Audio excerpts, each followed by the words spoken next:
Good morning student. आपका देखो chapter 3 है सफलता का रहस्य। प्रस्तावना देखो कि पाठ के माध्यम से सफलता पाने के लिए एक अच्छे व्यक्तित्व की महत्ता पर प्रकाश डाला गया है। छात्रों के लिए प्रेरणास्पद पाठ में उन्हें सफलता के लिए अपने अंदर उपयुक्त गुणों को रखने के लिए प्रेरित किया गया है। अब देखो ऊपर इसमें दे रखा है येलो में कि दुनिया में सफलता जिस वस्तु के बदले मिलती है वह है आदमी का उत्कृष्ट व्यक्तित्व। इसके बिना कोई महत्वपूर्ण चीज नहीं मिल सकती।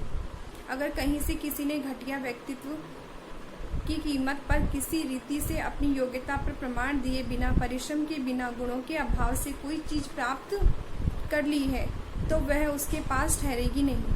शरीर में पचाने की शक्ति ना हो तो जो खुराक आपने खाई है वह आपको हैरान परेशान करेगी, इससे भी बढ़कर व्याधियां देगी।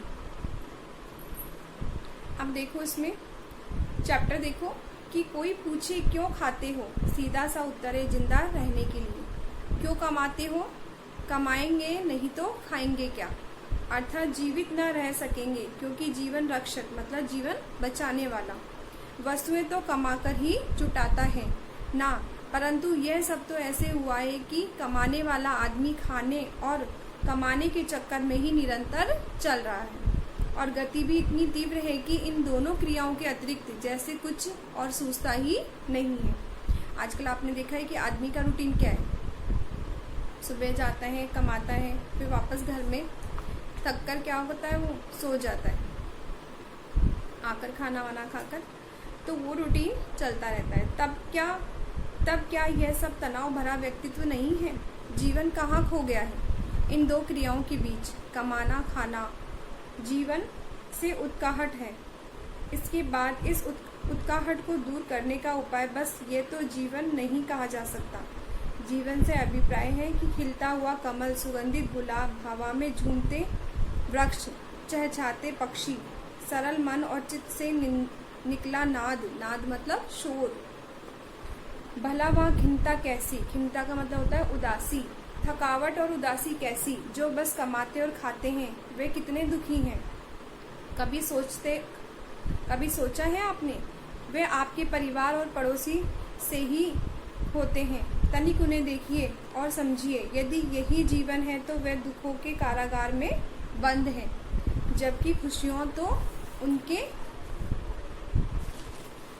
चारों ओर बिखरी पड़ी है, जिन्हें वे छूकर भी नहीं देख पाते, केवल कमाने और खाने के दरवाजे खोलते हैं। शेष बंद तो खुली हवा कहाँ से आएगी जिसमें जीवन की चहक और महक है, खिलखिलाहट है और अलौकिक सौंदर्य है। दुख संसार में बहुत है। जीवन में ऐसी अनगिनत समस्याएं हैं जो मनुष्य को खिन्न करती है, खिन्न मतलब उदास करती है। इन्हीं में से सुख और प्रसन्नता के अवसर खोजे जाते हैं। वे जब भी मिल जाएं बस उनका भरपूर लाभ उठाना होता है। जो चूक जाता है वह नित नई उलझनों समस्याओं में डूबा खुशियों के झरने की छींटों का आनंद नहीं ले पाता। लोग प्रश्न करते हैं कि प्रसन्न रखने वाले सुखद व अनुकूल परिस्थितियां हो तब वह मन प्रसन्न रहेगा। वे ये भूल जाते हैं कि मन को प्रसन्न रखने से भी दुखों को हानि होती है। ये माना जा सकता है कि प्रसन्नतादायक परिस्थितियां हो, सुखद, अनुकूल, श्रेष्ठ, सफलता से भरे अवसर हो तो चित्त प्रसन्न रहे, परंतु यह समझना बड़ा कठिन बन पड़ता है कि चित्त को प्रसन्न रखने का स्वभाव बना लिया जाए तो दुखों का समापन मतलब अंत हो जाता है। चित्त का मतलब है इसमें मन से। प्रसन्न कठिन है, क्या है क्वेश्चन कठिन है और समझने में आने वाला भी, पर इसका प्रयोग परीक्षण करने देखने वालों ने इसका परिणाम संदेह से भरे और सच्चाई के निकट बताया है। जिसके स्वभाव में सब शब्द घुल गया, विनोद घुल गया, हास्य घुल गया, प्रसन्न रहने की लत पड़ गई, उसकी आदत कोई कैसे यूं ही बदल सकता है। व्यक्ति अपना स्वभाव स्वयं बनाता है। कोई भी आदत अधिक समय तक बनी रहे तो स्वभाव में समाहित हो जाती है मतलब मिल जाना, समाहित हो जाना मतलब मिल जाना मतलब मिल जाती है, या यूं कहें कि स्वभाव अभ्यास से बन जाता है। अनेक व्यक्ति ऐसे होते हैं कि जो रूखे, नीरस, उदास स्वभाव के होते हैं, परिस्थितियां अनुकूल ही क्यों ना हो, पर उन्हें चेहरों पर सदा उदासी ही छाई रहती है। गंभीर मुख मुद्रा बनाए रहते हैं। मुख मुद्रा मतलब चेहरे द्वारा भाव प्रकट करने की चेष्टा।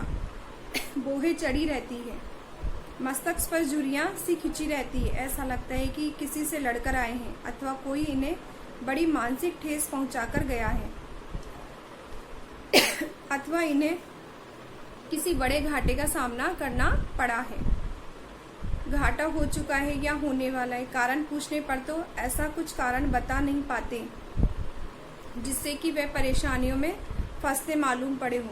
वह अपेक्षित लाभ से थोड़ा लाभ होने वाला था, परंतु हुआ 60%। तो वह 60% लाभ को न मानकर 40% कम लाभ को बड़े नुकसान की श्रेणी में रखकर अपनी हालत बिगाड़ लेते हैं।